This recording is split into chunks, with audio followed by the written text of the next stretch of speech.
Tablondagi hamma ranglar o'zi mana shunaqa archa bayram bo'lib yotgan ekan. Biz bir xil qilib aranjment qo'yamiz. Shunda tablosi bor.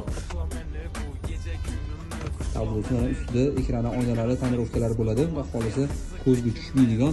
Mashinada bor detali borki, hammasi aranjment yonadigan. Ol. Yo'ldir.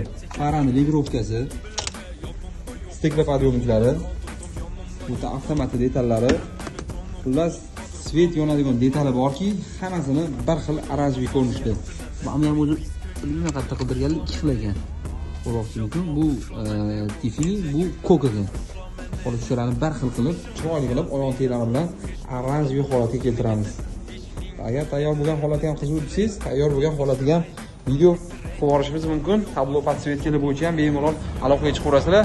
Bu eskidan qilib kelgan ishlarimizdan, taxminan bir 2018-yildan beri tablo podsvetka qilamiz. Umuman reklama qilmaymiz tablo qilishimizni. Sababi o'zi bilgan odamlar, ko'rib kelgan odamlar o'zi bilib kelverishadi. Tablo qilib berdik, video ham qilmasdik. Eslatma o'rnida bu aranjment bo'layotganiga esimga tushib qoldi. Bir obunachilarga yangi qo'shilgan obunachilarga eslatma bo'lsin deb videosini ko'rsatib qo'ydim. Qiziq bo'ladigan bo'lsa, agar mashinangizni markasini yozib qoldiring, kommentariyada biz necha pul qilishimizni sizga yozib qoldiramiz.